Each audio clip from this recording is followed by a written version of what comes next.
$116 million gone. Not from a scam, not from a phishing link, from the hardware wallet itself. The Coldcard catastrophic bug needs no introduction, as anyone in the space has witnessed over the last week that Coldcard had a critical bug in their random number generator, which for the last 5 years kept users exposed with their seed phrase using very low entropy and was very easy to crack. The secure element was never touched. The seed it was protecting was bad from the start. People did everything right, kept it offline, never shared the seed, but still got their wallets drained. So now everyone is asking the same question. Who do I trust? Which is why people are considering and looking into multi-vendor multisig. Before I show you where I've landed, it's worth seeing how we even got here in the first place. So let's look at first the evolution of self-custody. It all started with paper wallets, the earliest era. You printed your key, hoped nobody finds the paper, but there was no standards, no real recovery models in place. In 2013, the BIP39 was introduced. The mnemonic seed phrase standard turns an unmemorizable string of hexes into 12 or 24 words you can write down. It solved backup, but not custody. A year later, in 2014, the first hardware wallet was released, Trezor Model 1, built by the same two guys who wrote the BIP39 the year before. Now the seed lives on a dedicated offline device instead of a piece of paper. The BIP39 standard was widely adopted by all mainstream hardware wallet manufacturers up to this day. Then in 2019 to 2022, the stateless signer era came around. Started with Spectre DIY and then followed by Seed Signer. The philosophy behind the stateless signer is that the device itself doesn't hold nothing once it's powered off. It's fully air-gapped, QR code-based signatures, fully open source, and built off-the-shelf parts. This was a direct answer to what if I don't trust the manufacturer's firmware or hardware? Then in 2020, the Frost paper came out. It was written by Coble and Goldberg, published completely different math primitive for multiple party signatures. But there was no hardware yet, it was just a theory. And this video today is fully revolving around Frost protocol and its first signing device. Then just 3 years later, in 2023, FrostSnap was born. It turns the paper into hardware you can actually hold. And in this video, we will take a very close look into the FrostSnap, how it works, how to set it up, and at the end covering some pros and cons and who this hardware wallet may be suitable for. And make sure to stay till the end to grasp the powers of the Frost protocol and how this could be the future of self-custody. Every single jump on this list covers the same question asked differently. How do we trust one single thing? One piece of paper, one hardware chip, one firmware author, and now one device's random number generator, which is exactly the hole the Coldcard just fell through. Let's jump into what is Frost protocol and looking at the Frost stands for Flexible Round Optimized Schnorr Threshold Signatures. Now that's a mouthful, and you might be thinking, what the hell is this GG guy talking about? But let me break it down in plain English. It's a way for multiple devices to jointly hold one key instead of each holding a separate key that then bolts together. So to give you a contrast to traditional Bitcoin script multisig, you have 3 separate keys, 3 separate XPubs, basically public keys, a redeemable script, and you must have the exact descriptor to ever reconstruct the wallet again. Now let's look at the generation ceremony, which essentially is the most important part, the entropy creation. So with the FrostSnap, essentially how you generate your seed is by every participant device in this ceremony contributes to the seed creation, including your phone or your laptop, whichever one you use to generate and create your wallet. It contributes its own variables, different randomness to the one key. No single device gets to unilaterally decide what the key is. That means that a device with the weak or backdoored randomness can't quietly narrow down or leak the resulting key on its own. It would need the control of randomness contributed on every other participating device as well.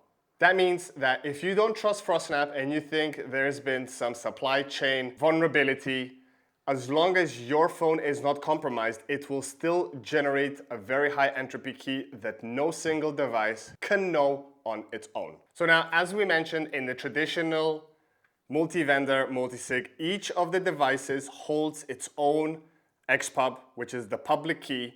Then you create a redeem script plus a descriptor that you must store safely forever. Lose the descriptor and even lose one of the single seed phrases from your multi-signature public keys, and you will never be able to recover your wallet again.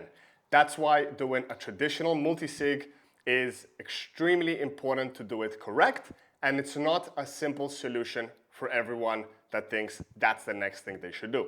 Now, with FrostSnap, there is one Taproot public key, so you don't have to store individual public keys for each signing device. It looks identical on-chain to a single wallet transaction. So same fees, no multi-sig footprint, no one watching the chain, even knowing it's a threshold setup, which is super important factor for all you privacy-conscious Bitcoiners that don't want to expose that you have a multi-sig in place. Now, let's mention recovery, which is one of FrostSnap's biggest selling point. As we mentioned, there's no descriptor file to protect, and also there is no pin to remember on these devices. That's a feature, not a bug. During the seed generation ceremony, each of these devices will have its own 25 seed word plus a number share, which you will record, and it's important to store safely in case you lose one of your devices and you later want it restored. This does not follow the BIP39 standard, this follows the Frost protocol. Making it much simpler to restore, you restore a threshold of n number of devices. So for example, if you have a 2 out of 3 multisig, which we will use in this example, you just need 2 devices or their recovery cards. You add it onto a new phone or a computer and the wallet reconstructs itself. Lose one of the 3 devices, you simply plug the 2 remaining devices into the daisy chain and you have your path established. Restore the lost keys in an original backup or generate a brand new seed for the 3rd lost slot. Either way, you're back to a healthy 2 out of 3 multisig. Now, in a case scenario where you lose 2 out of the 3 devices and you're left with just one FrostSnap, your essentially fallback is your backups that you need to keep safe and stored in a secret place, just like you do with traditional seed phrases. You can essentially order yourself a new set of FrostSnap hardware, but in case you can't get your hands on it, or this is well in the future and for whatever reason, hypothetically, I don't think that's the case, but let's say FrostSnap is not around in 10 years, you have a fallback, which is a Python script which you import the 2 remaining backup seeds from Paper Backup into Sparrow and you sweep the funds out.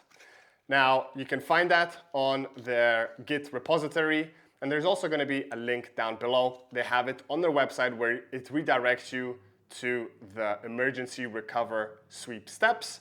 But at the moment, it's not yet a handed to your spouse process. However, the team at FrostSnap is working on integrating this sweep recovery feature into Sparrow in the future. Full details can be found on frostSnap.com/docs/backup-recovery. Now, before we go further and go into the demo dive, I want to give one honest nuance, which is all three FrostSnap devices in the box today come from one team. The protocol is open source, MIT licensed, and designed as an open standard so that any other vendor could actually build compatible hardware. But right now, FrostSnap is alone and doesn't fully deliver on the multi-vendor trust diversification people are chasing post-Coldcard saga.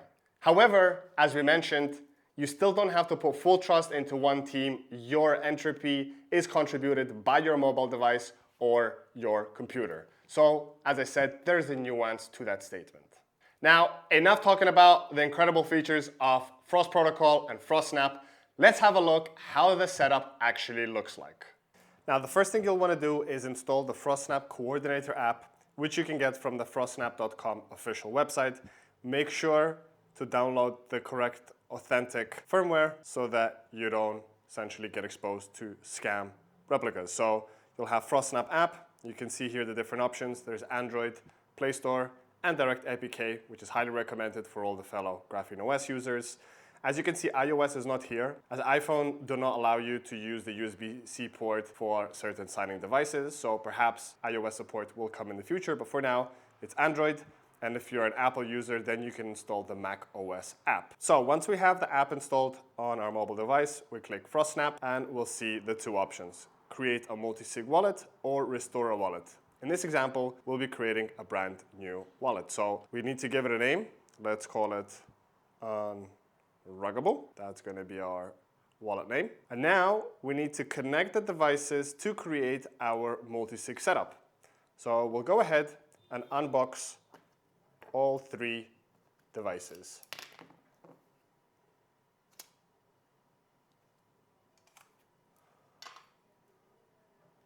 And now pick the devices. So at this point, we plug in the different devices into our mobile device to generate the entropy. So it'll say a warning. You can choose always use with FrostSnap. So we have one, we have the silver one, and we have the red one. Now, as we can see on the display, all three keys are ready. So we will continue with three devices.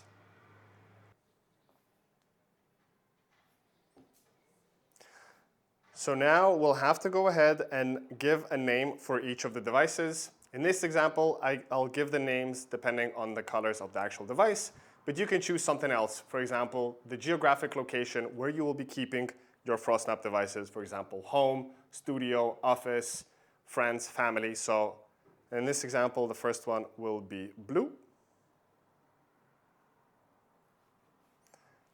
The next one will be silver. And the final one will be red, since we have blue, silver, red. We'll click next. Now at this point, we can choose the threshold. Ideally, it's a 2 out of 3. If you want, you can put 3 out of 3 to have all three, but that's not really advisable. Or you can even go to 1 out of 3, where you can just use one single device to sign the transaction. But that's also not too safe, because if one of them gets leaked, you essentially have anyone move the funds. So we'll leave it on the default 2 out of 3 and click Generate Keys. At this point, the key generating ceremony is in place. As we can see, all the devices have the displayed fingerprint. So the identity, we have 14C71D52.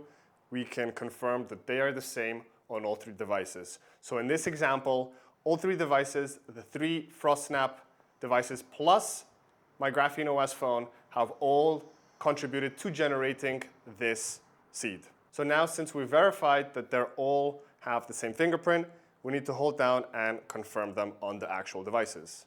First one is done. Second one, just hold down on the device. Second one, we see 2 out of 3 complete, and the final red one. There we go. Final check, do all devices show this code? So we will check it one final time to make sure all of the codes are the same on all devices. We'll click yes. Ta-da! And your Frost wallet has been created. We can see here it says Unruggable Key Share 1, which is blue, Unruggable Key Share 2, which is silver, and Unruggable Key Share 3, which is red. So now we'll follow the instruction. It says unplug the devices to continue. So unplug this beautiful daisy chain. Wallet created. Now let's secure it. Before you receive any Bitcoin, you should back up and distribute your FrostSnap devices. With each of the FrostSnap, you will travel to a location where you will store it. So since there are no pins on these devices, it's extremely important to never keep them together at the same place. You want to keep them geographically distributed in safe locations that you can travel to, and you remember where the devices are.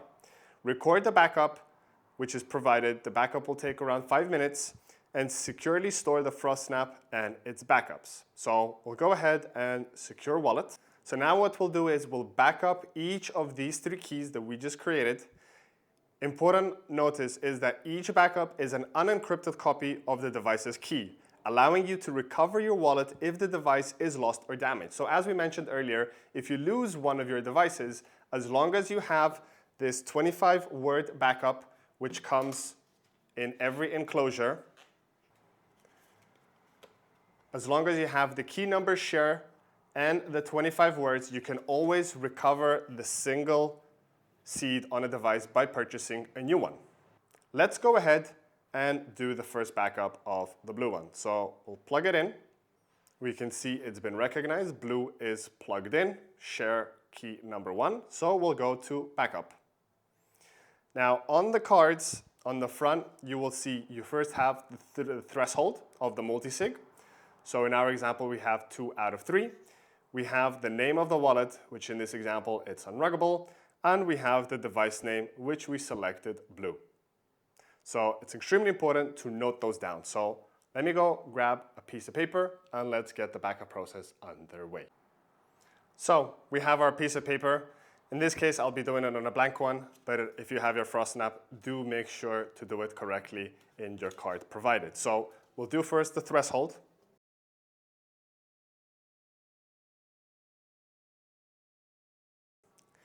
We'll show create secret backup. It says the device displaying the backup, write them down. So it's extremely important to write down the key number. Before you can click write down the backup, you first need to make note of your key number. So we will put key number 1. So we need to now swipe up to confirm. And there we go, the first 3 words. We'll then swipe up to get the next 3 words. And we'll do so forth until we record all 25 words.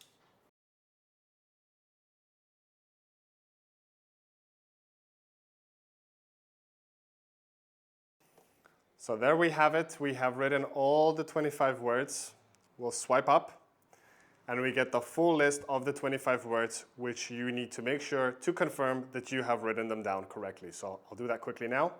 Okay, I have confirmed them. So now we swipe up. Backup is recorded. I've written them down, all the 25 words plus the key number. So we press down to confirm. And we can see that the key number 1 blue has been successfully backed up. So now we unplug this device and we plug in the next one and follow the exact same procedure as we did in the first one. So we'll confirm it. We'll go to backup. Once again, shows us the threshold, which we need to write down, the name of the wallet and the device, and it'll show us the key number 2. And then we follow the same procedure.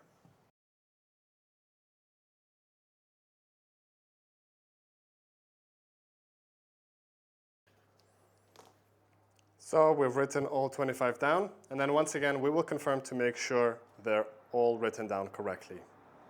Okay, confirmed, everything looks good. So we'll swipe up, and we'll confirm that the backup is correct. There we have 2 out of 3. So we'll unplug and follow the same backup procedure for the last one, which is our red device.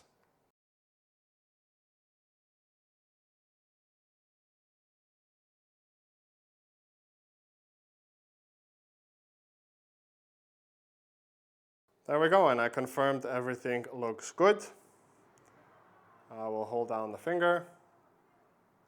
Ta-da, and there we have 3 out of 3 backup has been done and completed. So we'll click done.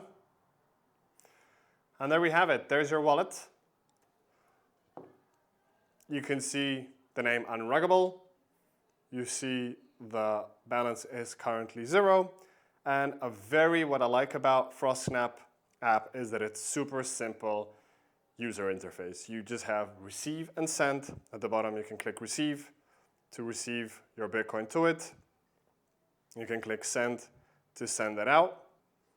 You have some options with signing, partially signed transactions. So the beautiful thing about FrostSnap is that you don't actually need to go to a physical place and have both of them together. You can plug one inside, sign a partially signed Bitcoin transaction, put it back in your safe place, travel to location B, get your next one, slide it in, sign the second one, and only then broadcast the transaction, which is actually the advisable way because you never want to be in the same location with two devices, especially if it's your long-term HODL legacy stack, which if someone is following you and you have bad security, could essentially gain access to your Bitcoin by having access to two physical devices at once. So that's pretty much it. In the left top corner, you have some settings. You see the wallet that we have now, the Unruggable. You can create a new one or you can recover it. You see how many devices are connected, currently none. If we take, for example, one and we plug it in, we can see that the number of connected devices is 1. It shows you exactly which device, our red one. So yeah, this is essentially the whole process of setting it up, backing it up. Super, super easy. Now, one thing before we move forward to keep in mind, these 25 words from each of the devices is what you need to keep extremely safe in a secure location. Because if you lose one of these devices and this specific seed and you do it for both, then essentially you're locked out of your Bitcoin. But as long as you have two of the backup keys written down somewhere in two devices, you can always restore access to your wallet. And this is what we'll look into next, essentially how to recover a wallet. So now let's say you have lost your device where you have created your multisig for your FrostSnap. So let's say this device with the Unruggable wallet is lost. As we mentioned, you can download the FrostSnap app onto any other new device. And I'll show you how simple it is to restore wallet. So we'll tap the second one, restore wallet. We'll go ahead and plug in the first device. So key share number 1, blue wallet. It doesn't have to be in the specific chronological order. It was just in this example. We can see straight away the device, the brand new device where we just installed the app. It says key blue is part of the wallet called Unruggable. So we'll click restore. There we go. Not enough shares. One more key to restore the wallet. So we have this one restored right there, but we need one more key to restore access to the wallet. So we unplug it, and let's say we go for the red one, key share number 3. Plug it in. We tab add key. We see key red is ready to be added to the wallet Unruggable. So add to the wallet.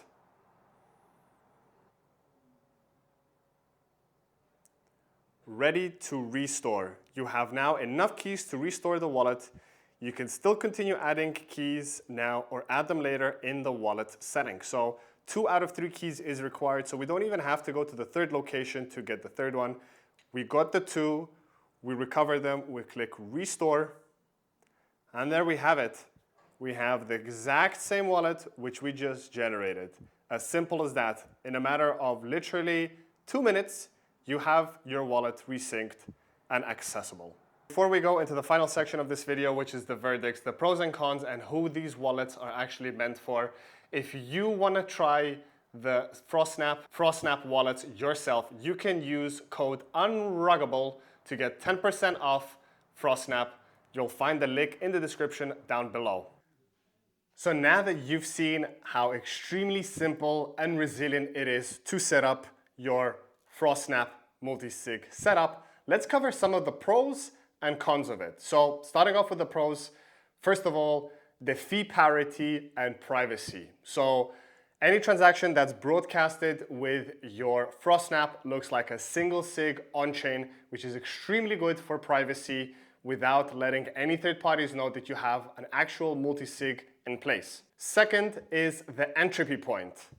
No single device's randomness can unilaterally define the overall key, which is generated using all 3 devices plus your phone or your laptop. Third point, no descriptor dependency for recovery, which is extremely important. A lot of times with multi-sig setups, spouses are left with 3 different public keys with a descriptor in a different location, and unless they have all those components together, they cannot restore access to their legacy multi-sig setup. It's of course fully open source and MIT licensed. And the final pro, which to me personally is extremely important, and I'm sure many of you viewers are also of the same opinion, and that is inheritance. Beauty of FrostSnap is that your spouse or kids don't need to have any technical knowledge whatsoever. All they have to know is where the devices are physically stored. They need to download the FrostSnap app, plug 2 out of the 3 devices, and that's it. No descriptor to preserve somewhere, no 3 separate public keys to track down, no wallet software configurator to reconstruct correctly under stress and grief. To conclude, FrostSnap collapses nearly all of those digital paperwork burden down to 2 things: physical access to the device and an app store download. Now, let's cover some of the cons of FrostSnap. The first one being it has far less time in the wild compared to all the other competitors. It's a relatively new company, been around for just 3 years, so it hasn't been battle tested for decades, so to say. But there's nothing inherently bad about that. It's just one caveat to mention, which I think is important. Second one is not yet a true multi-vendor solution. So all 3 devices are made by the same company, FrostSnap. However, as it progresses and more devices will be implementing Frost protocol, you'll be able to do these multi-sig setups using Frost protocol with multi-vendors. But for now, this is your only choice that you can do it today. Third is the aspect of no pin, which is a genuine design philosophy trade-off, not a flaw. Some hardcore self-custodians will push back on this specifically. However, this goes back to the simplicity of inheritance. You want to make it as simple as possible for your heirs to get access to your Bitcoin vault. So even though there's no descriptor, if you have separate pins on each device and you have not shared those with your heir, if you suddenly pass away, then once again, they're locked out of the Bitcoin. So once again, your security aspect is the geographic distribution of these devices. As with everything, there's compromises, there's pros and cons in each of these aspects. Third con that comes to mind is the recovery cards, right? They're physical security hygiene problems, just like traditional seed phrases. If you lose this card and you lose the signing device, and it happens to 2 of them, you essentially get locked out of your Bitcoin. Which leads me into the last con, which is if you lose 2 out of 3 of these signing devices, but you have all 3 backups, the recovery path is still not beginner friendly. Right now, as I mentioned, you need to lean on a Python script and Sparrow rather than a polished in-app flow. However, that being said, there still is a way to do an emergency recover if you can get your hands on it. If you're not sure if you need some technical help, Gigi right here will be more than happy to guide you through it. Until the FrostSnap team comes out with a much more elegant and less technical solution. So this brings us around to the who is this device actually for? To me personally, it's for people that want a simple multi-sig UX that is easy to set up, is easy to recover, and it's easy to pass down to your heirs in case something happens to you. As we've learned our lesson from the Coldcard, relying on one single vendor and just relying on one entropy seed creation on an actual device is definitely has its minuses in it. Whereas the Frost protocol seed generation ceremony includes multiple devices and none of these single devices has the full seed at any point in time.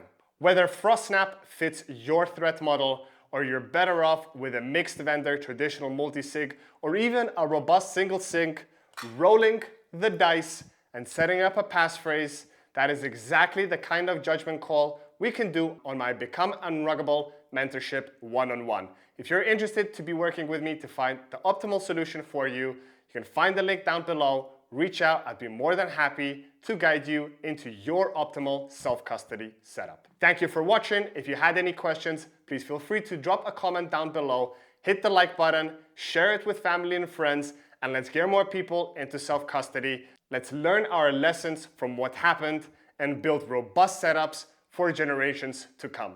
Thank you for watching and see you in the next one.